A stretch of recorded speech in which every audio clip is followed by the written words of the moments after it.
Hello friends, उन्हाळी वाळवण recipe भाग 9 मध्ये तुमचं सगळ्यांचं खूप खूप मनापासून स्वागत आहे। मी आहे ज्योत्स्ना। आपण अनेक प्रकारचे पापड नेहमीच बनवत असतो, परंतु तुम्ही कधी कांदे पोहे पापड बनवलेत का? नाश्त्याला कांदे पोहे तर आपण नेहमीच बनवत असतो। त्यापासूनच मला ही रेसिपी सुचली आणि ती मी आज तुमच्याबरोबर शेअर करत आहे। यूट्यूबवर पहिल्यांदाच ही रेसिपी आली आहे।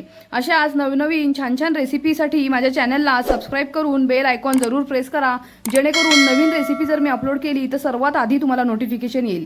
अगदी कांदे पोहे सारखीच चव असलेली हे पापड कसे करायचे हे मी तुम्हाला आजच्या भागात दाखवणार आहे। यामध्ये आपण जो कांदा वापरला आहे तो तर सुकल्यानंतर पापड आपण ज्यावेळेला तळतो तेव्हा खूपच कुरकुरीत आणि चविष्ट लागतो। एकदा हे नवीन प्रकारचे पापड नक्की ट्राय करा। तुमच्या फ्रेंड्स बरोबर रेसिपी जरूर शेअर करा। खूप छान पापड होतात, अगदी झटपट होतात। एक दिवस आपण पंख्याखाली वाळवायचे आणि 2 दिवस कडकडीत उन्हात वाळवायचे।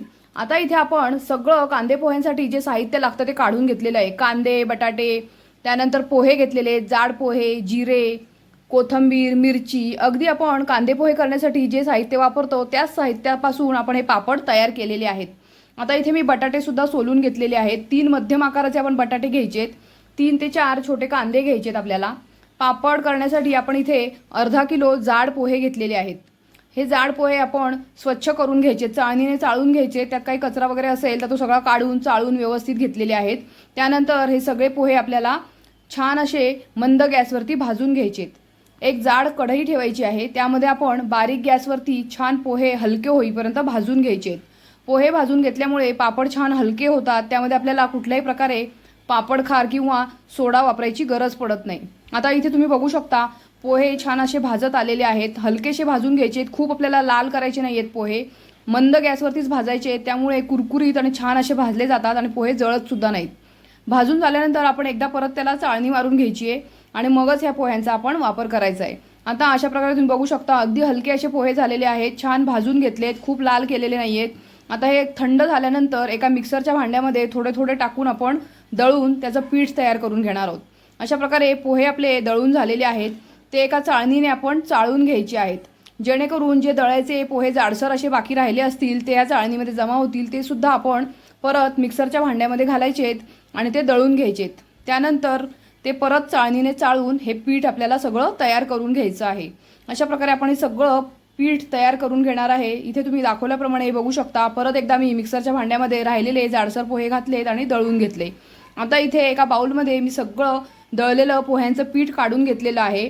जाडसर, खूप जाड नाही, असं रवाळ असं पीठ आपलं इथे तयार झालेलं आहे पोह्यांचं। एक बाउल भरून हे पीठ तयार झालेलं आहे। जेवढं पीठ आहे आपलं त्याच बाउलच्या मापाने इथे 3 बाउल भरून आपण पाणी घ्यायचं आहे। पिठाच्या 3 पट आपल्याला इथे पाणी वापरायचं आहे। त्यानंतर जे बटाटे आपण सोलून घेतले होते ते किसणीने किसून घ्यायचे आहेत। सगळे बटाटे किसून झाल्यानंतर आपल्याला ते पाण्यामध्ये घालायचे आहेत, जेणेकरून ते लाल होणार नाही। आता अशा प्रकारे लांब लांब असा बटाटा आपला किसून तयार झाला आहे, हा पाण्यामध्ये घालून ठेवणार आहे। त्यानंतर त्याच पद्धतीने आपण कांदा सुद्धा किसून घ्यायचा आहे। इथे 3 ते 4 असे छोटे कांदे आपण घेतलेले आहेत। कांदे सुकल्यानंतर अगदी गोल्डन ब्राऊन होतात, ते खूप सुंदर त्याची चव येते या पोह्यांना। आता इथे व्यवस्थित कांदा मी किसून घेतलेला आहे। सगळे पदार्थ आपले तयार आहेत। इथे तुम्ही बघू शकता 10 ते 12 पानं मी कढीपत्त्याची जी घेतली होती ती बारीक चिरून घेतलेली आहेत। कढीपत्ता धुवून चिरून घेतलाय, कांदा किसून तयार आहे। त्यानंतर इथे 3 ते 4 मिरच्या पेस्ट करून घेतलेल्या आहेत। इथे पाणी उकळायला ठेवलं आपण। 3 वाट्या 3 बाउल जे पाणी घेतलेलं होतं ते आपण उकळलेलं आहे। त्यामध्ये 1 चमचा जिरे घालायचे। त्यानंतर चवीनुसार आपल्याला मीठ घालायचं आहे। अर्धा किलो पोहे घेतलेले आहेत आणि कांदा आणि बटाटा हे सगळं साहित्य असल्यामुळे आपण इथे 2 चमचे मध्यम आकाराचे चमचे मीठ आपण इथे घालणार आहोत। त्यानंतर 1.5 चमचा आपल्याला हळद घालायची आहे। पोह्यांमध्ये आपण जेवढं साहित्य वापरतो ते सगळं साहित्य घालून आपण हे कांदे पोहेचे पापड केलेले आहेत। इथे चिरलेला कढीपत्ता आपण घातलाय, मिरच्यांची पेस्ट घातली आहे, मिरच्या 3 ते 4 घातलेल्या आहेत पेस्ट करून। त्यानंतर किसलेला कांदा सगळा घालायचा आहे। बटाटे किसलेले आहेत ते आपण घट्ट पिळून घ्यायचे आहेत। जर बटाट्यामध्ये पाणी राहिलं तर इथे पाण्याचं प्रमाण जास्त होऊ शकतं आणि आपलं पीठ पातळ होऊ शकतं, कारण कांद्याचं सुद्धा पाणी सुटतं, त्यामुळे पीठ आपलं पातळ होऊ शकतं। तर बेतानेच आपण इथे पाणी घालायचं आहे। असं वाटलं तर थोडंसं पाणी आपण पोहे घालायच्या आधी काढून ठेवू शकतो। आता थोडीशी कोथिंबीर घातलेली आहे मूठभर। त्यानंतर आपण जे पोह्यांचं पीठ करून घेतलं होतं ते यामध्ये घालायचं आहे आणि एका लाटण्याच्या साहाय्याने घोटून घ्यायचं आहे आपल्याला। आता आम्ही गॅस बारीक केला आहे. व्यवस्थित हे लाटण्याने हाटून घ्यायचं आहे पीठ. जसं पीठ शिजत येईल तसं हे घट्ट होत जातं. तुम्ही इथे बघू शकता. यामध्ये गुठळ्या होऊ द्यायच्या नाही आहेत. पटापट आपल्याला हलवून घ्यायचं आहे. हे लगेचच मिश्रण घट्ट व्हायला सुरुवात होते.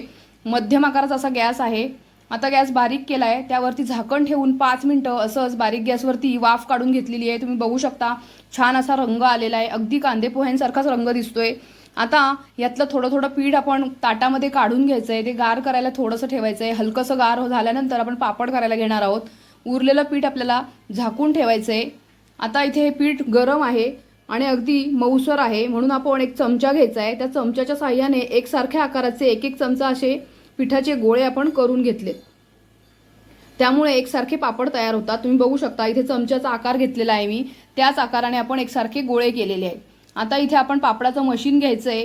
त्यानंतर त्यावरती एक प्लॅस्टिकची शीट ठेवलेली आहे. त्यावरती एक गोळा ठेवायचा आहे. वरून सुद्धा एक प्लॅस्टिकची शीट अंथरायची आहे आणि हलक्या हाताने पापड प्रेस करायचा आहे. वा, बघू शकता किती सुंदर असा पटकन पापड आपला झालेला आहे. मस्त पापड तयार होतात. कुठेही पापड फाटत नाहीत. अगदी सुंदर असे पटकन झटपट होणारे कांदा पोहे पापड आहे. ही नवीन रेसिपी आहे. तुम्ही सुद्धा एकदा नक्की ट्राय करा. तुम्ही कधी असे कांदा पोहे पापड खाल्लेत का किंवा करून बघितलेत का ते सुद्धा मला जरूर कळवा.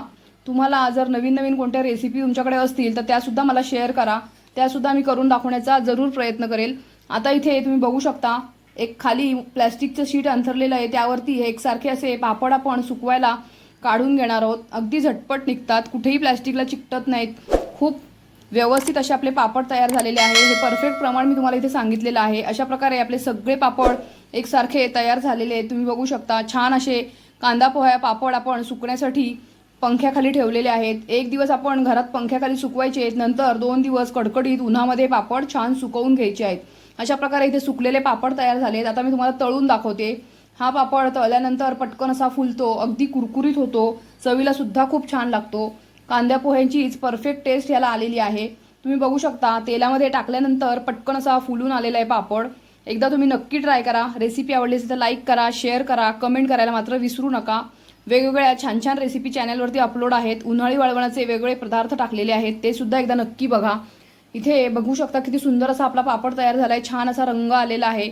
अशा प्रकारे कांदा पोहे पापड जर तुम्हाला आवडले असतील तर रेसिपीला लाईक करा, एक कमेंट जरूर करा. तुमच्या एका कमेंटमुळे मला खूप प्रोत्साहन मिळतं आणि नवीन नवीन रेसिपी टाकण्याची मला उत्साह येतो. तुम्ही बघू शकता अगदी कुरकुरीत असा पापड झालेला आहे. आपण कुठेही पापड खार सोडा याचा वापर केलेला नाहीये.